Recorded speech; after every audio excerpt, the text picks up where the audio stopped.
கர்த்தருடைய பரிசுத்த நாமத்திற்கு ஸ்தோத்திரம் உண்டாவதாக.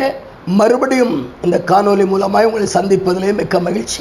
பிரியமான தேவச்சனமே, நாம் இந்த பிரபஞ்சத்தை விட்டு பிரித்தெடுக்கப்பட்டவர்கள் என்பதை மட்டும் கருத்தில் கொண்டு பிரித்து எடுத்தவரோடு ஒரு உறவில் இருக்க வேண்டும்.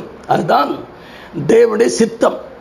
நாம பிரித்தெடுக்கப்பட்ட கூட்டம் என்பதை ஒரு காலம் மறந்து போகாதிருங்கள். சபையே பிரித்தெடுத்து தான் கர்த்தர் சபையை ஆரம்பித்தார். தேவன் தன்னுடைய சுய ரத்தத்தினால் சம்பாதித்த சபை. அந்த சபையின் மக்களுக்கு ஒரு அன்பான வேண்டுகோள் என்ன அப்படின்னு கேட்டிங்கன்னா, நீங்கள் இந்த பிரபஞ்சத்தில் தேவனுடைய ஆளுகையை விட்டு வெளியே வர வேண்டும் என்பதற்காகத்தான் இந்த காணொலி உங்கள் மத்தியில் வைக்கிறோம். நான் ஒரு வசனத்தை வாசிக்கிறேன். 2 கொரிந்தியர் புஸ்தகம் 4ஆம் அதிகாரம் 4ஆம் வசனத்தை நான் வாசிக்கிறேன்.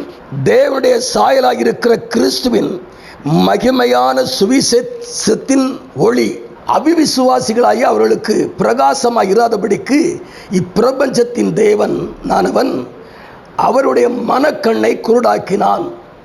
மனக்கண் குருடாக்கப்பட்டது எப்பொழுது பிரபஞ்சத்தின் தேவனுடைய ஆளுகைக்குள் வருகிறோமோ, எப்பொழுது இந்த பொல்லாத பிரபஞ்சத்தினுடைய ஆளுகை நமக்குள்ளே வருகிறதோ, முதலாவது அவன் நம்முடைய மனக்கண்ணை குருடாக்குகிறான். மனக்கண்ணை குருடாக்குகிறான்.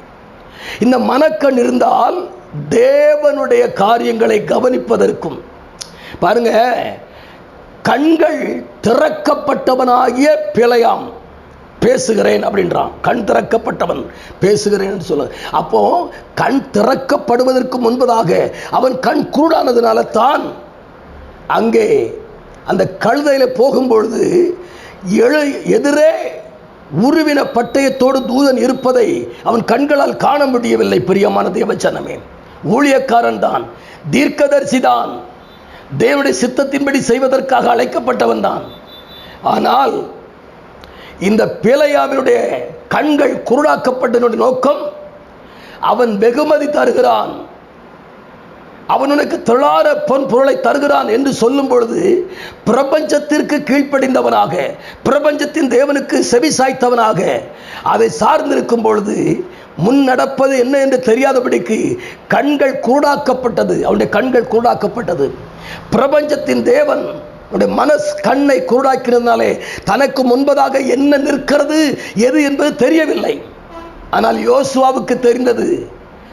யோசுவா ஜெபிக்கும் பொழுது அங்கே ஒரு உருவின பட்டயத்தை உடைய ஒரு தூதன் நிற்கிறதை கண்டான்.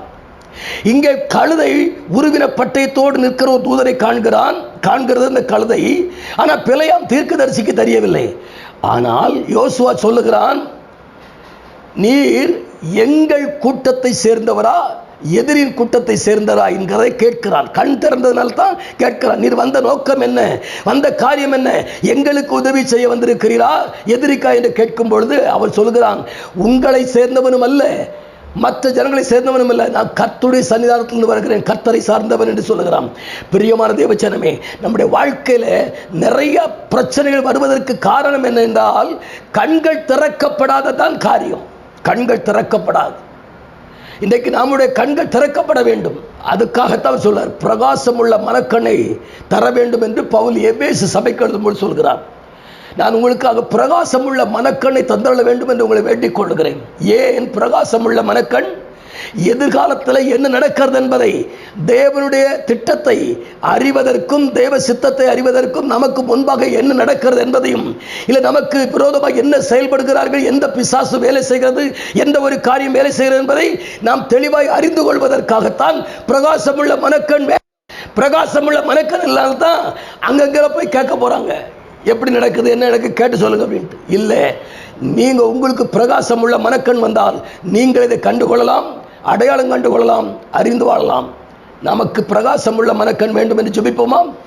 மகா பரிசுத்தமும் கிருபையும் இரக்கமும் நிறைந்த அன்பு பிதாவே, ஆசீர்வதிக்கப்பட்ட அருமையான மனமகிழ்ச்சியான இந்த காலை வேளையில ஆண்டவரே, நீர் எங்களுக்கு பிரகாசம் உள்ள மனக்கண்ணை தாரும் என்று நாங்கள் வாஞ்சிக்கிறோம், கேட்கிறோம். பிரகாசம் உள்ள மனக்கண் தந்தரல வேண்டும் என்று வாஞ்சிக்கிறோம். எலிசாவுடைய வேலைக்காரன், ஐயோ ஆண்டவனே, நம்மை சுற்றி எதிரிகள் நிறைய இருக்கிறாங்களே சொல்லும் பொழுது கர்த்தருடைய சமூகத்தில் ஒரு விண்ணப்பம் பண்ணி, ஆண்டவருடைய கண்களை திறந்தருளும் என்று. அப்படி கண்கள் திறக்கப்பட்டவன் தான் பேசுகிறான். இஸ்ரவேலை ஆசீர்வதிப்பதே கர்த்தருக்கு பிரியம். உங்கள் மனக்கண் திறக்கப்படும்படியாக நாங்கள் ஜெபிக்கிறோம். ஆசீர்வதிங்க இயேசுவின் நாமத்தில் பிதாவே. ஆமென், ஆமென். God bless you.